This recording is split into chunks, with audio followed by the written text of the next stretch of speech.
Hello viewers and welcome to a new STM32 World tutorial video. In this video we are going to finalize the custom bootloader that we made in an earlier video. It has been released now, so it is video number 40, where we are creating a custom bootloader and an application to go. But we actually never implemented the DFU functionality. DFU stands for Device Firmware Update, and we never implemented that functionality in the CPU. So in this video we are going to implement the missing bits, except I am not going to implement this from scratch, but I am going to talk you through the necessary changes to make this work. The first thing to realize is that if we look at the wiki page here, that all STM32 MCUs have different layouts of the memory. If you go to the main page of the STM32 World Wiki and look at, there is a page down here, internal flash layout, you will see that the different MCUs have a vastly different layout. F030 have 1 kilobyte sectors all the way. F103 have 1 kilobyte sectors, but some of the F4 series have a vastly different layout, typically with some small sectors in the beginning and then increasingly big sectors. Now, what we're looking at is the F411 we'll be using today. Let me just show you. We have it running there with the firmware, with the bootloader and application we developed last time. So this MCU have 8 sectors in all, and sectors are important because you have to erase a sector before you can write to it.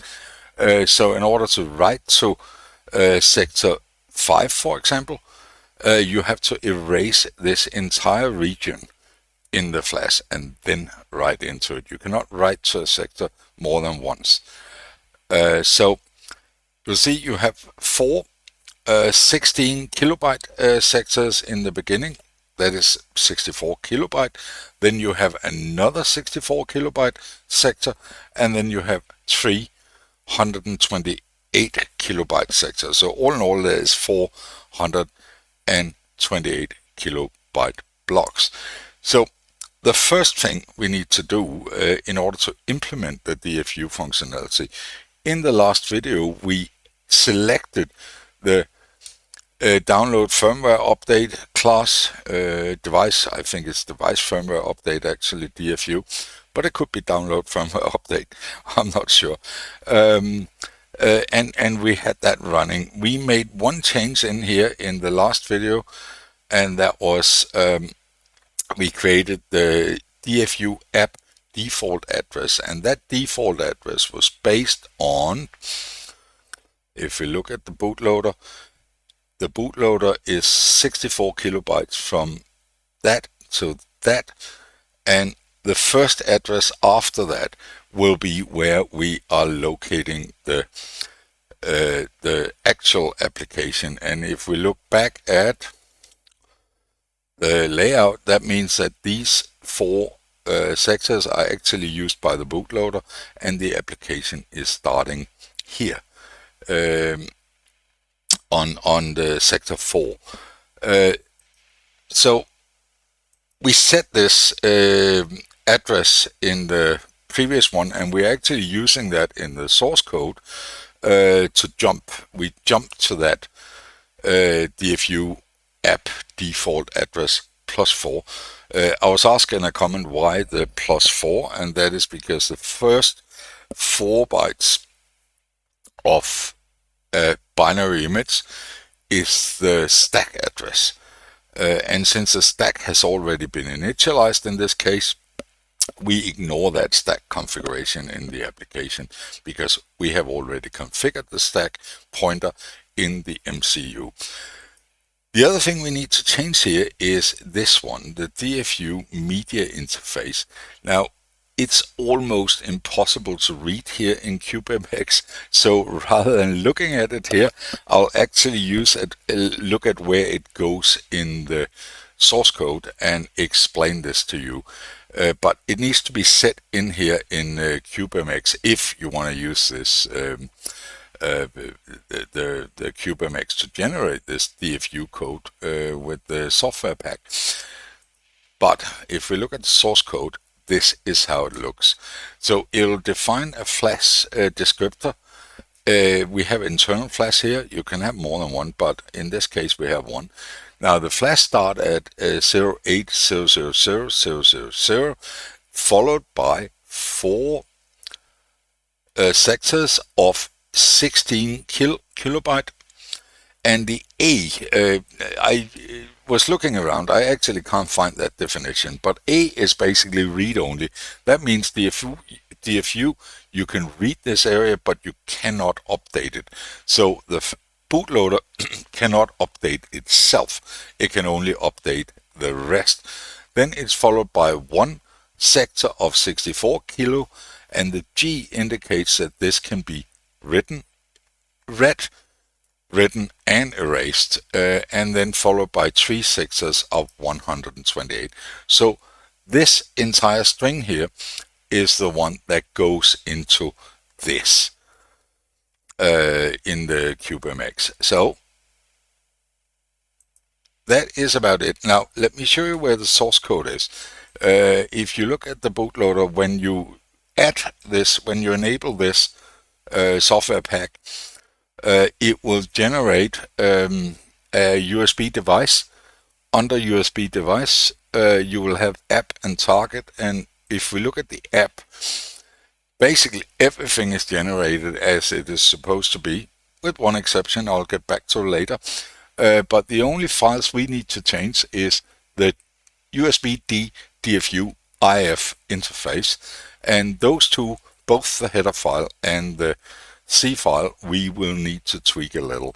So if we look at the header file, let's start by showing you this. One of the things we need to be able to do in this C source, the source of this, because these sectors cannot be calculated on this device, we will create a couple of functions that basically get the sector of a given address.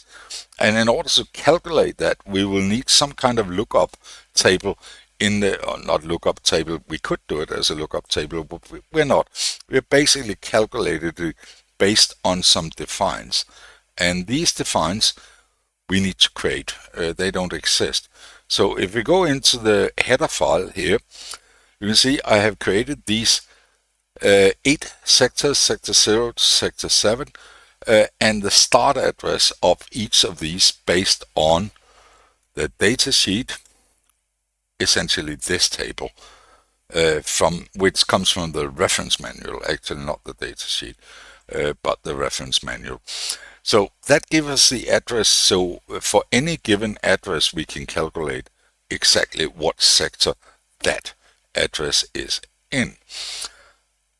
And that is the only change we need to do in this header file. The rest of it is as it is supposed to be. So let's look at the rest of the source code.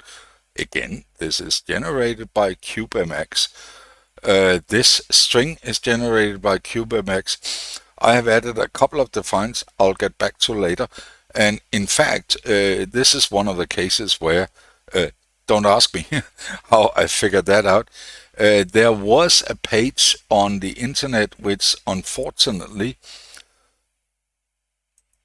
is no longer there, but I found it on the Wayback Machine, which is a write-up about this bootloader from a guy called Stanislav Dombrovsky. Apologies, Stanislav, if I butchered that name.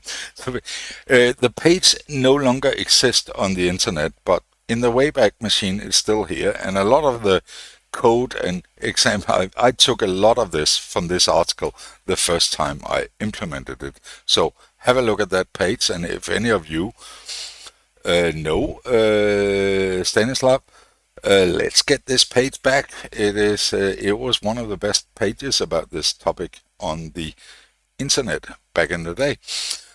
And I basically took these from that article. Anyway, moving on to these functions, the prototypes are declared in here, and these are the functions that we basically needs to update a little bit. And then down here we have these two private functions that we did, basically get the sector. Get bank is not used on the STM32 F411 because it's only got one bank. But some MCUs, F407 I think, have more than one flash bank, and you can select the bank as well. That is not implemented in this one. Then we move down to basically these functions, private functions that is declared and called, and the first one is memif init, and when that is called, all we're doing is we unlock the flash. The flash needs to be unlocked in an STM32 to be able to write to it. When we de-init it, when we leave the DFU, we lock the flash again. Then we have erase, and as you can see, we find the sector based on the get sector function, and we erase that entire sector. As simple as that. We call hell flash x erase, and that's it. And then we have a write function which will use hell flash program to write a new sector into OR, or it is doing it by word actually. And we have read. Now, reading from flash in an STM32 is just read from a specific address. There's no other magic to it. You don't need to use any special functions or anything. And we have a get status, and we have that get sector function we implemented. And honestly, that is all that needs to be implemented in our bootloader, which we created last time. So let's flash this bootloader. As you remember from the last video, the bootloader will immediately jump up to the application unless it has been specifically been told to run the bootloader functionality. Let's look briefly at the application before we move on. So in the application, core source main, just so I can show you the update, let's change down here. It blinks every 500 milliseconds. Let's let it blink slower by setting this to 1000. So we can see a difference. Let's try to build and flash that application. Flashed. Now if we look at the device there, you can see it blinks every 2 seconds rather than our normal 1 second. Now let me switch this back. So let's remove that. Let me switch this back. I'll show you to 500. 500. I will build this, but I will not flash it. So I built this project and it has been built. Now I want to show you the DFU functionality. So if we look at the device, I have to press the button for 5 seconds. 1, 2, okay, I normally count the blinks. I think that was 5 seconds, and there you see it blinks very quickly, which indicates to us that the bootloader is running. We can see the output there, and it has switched into firmware update mode. Down here you can see it. So fortunately we can actually flash a DFU. We don't need an application for that. There is a web page called Web DFU which can connect to a DFU device. So let's try to connect to this device, and you can see we have our firmware update here. And you can see it reads manufacturer STM32 world. It reads those regions we defined in that string. Remember we made that string with the 4 sectors that was read-only and stuff like that. That is the values from this string. It automatically picks the starter address because that is the string, the value we configured in there. So now if we try to choose our bootloader application, before we flash this, let's remind you that now it is, it's flashing quickly because it's in bootloader mode, but if we rebooted it, it would flash very slowly every 2 seconds. But let's try to download. I don't know why they call that download. First it will erase, and then it will copy new, and then you will see you get an error down here. But it has jumped into the application. The reason why you get this error is that the moment you're done flashing with the DFU, the device will actually restart and it will no longer be in DFU mode, and this web interface is complaining about that. I do have a command line utility to DFU flash, and that does not complain in the same way. I have not found a workaround for this, and I would really appreciate it if anybody knows. Please comment below and let me know how to get around this. Slightly annoying that it makes this mistake. I have been looking briefly at it, but I have not managed. Oh, let me show you, by the way, let me show you, the device is now flashing every second again. So we have actually overwritten the application that we flashed because the other application was flashing every 2 seconds. So that is pretty much all there is to it. Implementing a complete DFU functionality in a customized bootloader that takes that uses less than 32 kilobyte of flash. We actually allocated 64 kilobyte, but we could have gone for 32 and given the application 32 kilobyte more than we actually gave it. So that is pretty much all I had planned to do in this video. As usual, if you feel that you learned anything or enjoyed any part of this video, please like and subscribe below. If you didn't like the video, I would appreciate to if you would tell me in a comment why you didn't like it. That is the only way I can improve and become better. And I enjoy learning, so please do let me know.